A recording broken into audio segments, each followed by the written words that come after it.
As a member of the House Oversight and Government Reform Committee, you participated in an April 2008 hearing at which you were one of the only voices in the room speaking in defense of abstinence education.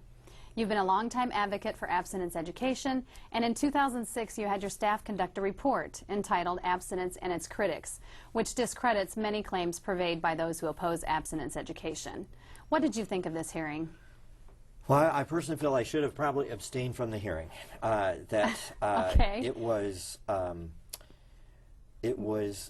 arguably, although I've seen Chairman Waxman has done some pretty biased hearings, but this was arguably the most biased hearing we've been. First off, from the topic, how has abstinence education failed?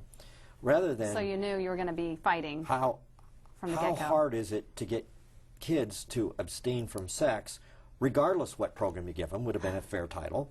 The failures of both condom distribution and abstinence education to prevent teen pregnancy would have been an interesting title, because guess what? Nothing works very well.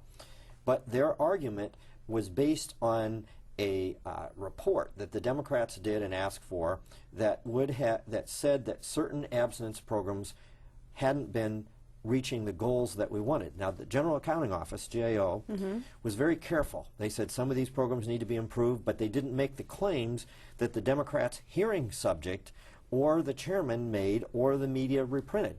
Nothing in the GAO report said that abstinence education failed or was counterproductive. However, they did have a number of witnesses that suggested that abstinence education increased teen sexual activity, increased teen pregnancy, even though there wasn't any evidence of that. And probably the most amazing question came from Congresswoman Virginia Foxx from North Carolina. And she said, if the studies show that abstinence education reduces teen pregnancy, would you still favor or oppose abstinence education? And all but one of the Democratic witnesses, 6 of them, said they would oppose abstinence education even if data showed that it worked, which showed this wasn't a hearing about the effectiveness of abstinence education.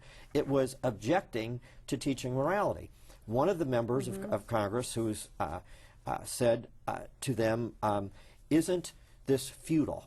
And that one of their big pitches of the day is we should teach abstinence plus. In other words, since the kids aren't going to abstain anyway, we should have abstinence plus, which would be somewhat like, I don't know, virginity plus. It's hard to sort through precisely what abstinence plus is, especially if you mention the word condom 8 times for every time you mention the word abstain. It's hard to argue that, which is what abstinence plus programs do. Okay. Then they argued, well, you shouldn't have been comparing words. Well, that was the whole point.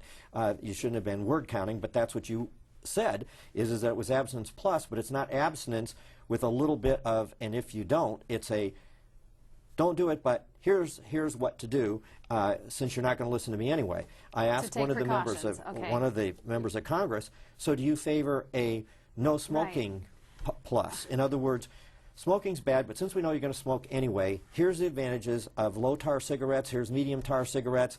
If you smoke it a certain way, if you only smoke half the cigarette, and you spend 8 times as much money on giving them explanations of how you can have safe smoking, quotes. And you know what he said? What did he say? That's a good point.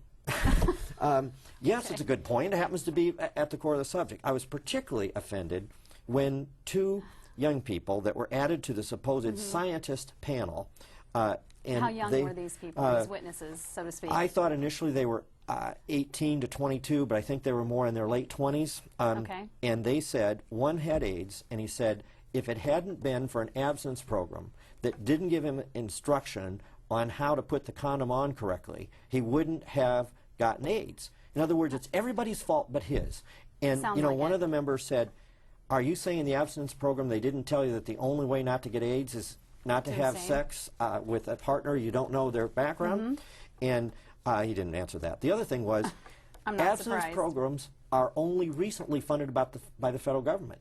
None of the kids who were objecting to the abstinence programs were objecting to an abstinence program that we were debating. It was before So the question is why did the chairman of the committee have kids on a scientist panel who didn't have any information about the programs we were debating, and then were so absurd that they blamed abstinence programs, which they didn't have any experience in, for their problems. I mean, it just, this type, when people say, how is Washington different than Indiana? Here's an example. How is it different to have a conservative in control of Congress as opposed to a liberal? When I was chairman of the committee, of which Waxman was the chairman was part of my subcommittee, we did on abstinence programs and how to make them work better and how to make any kind of program Not work to prove better. that they failed. And his program so is how we can repeal abstinence programs. What a difference. To view the report, please visit the Congressman's website at souder.house.gov.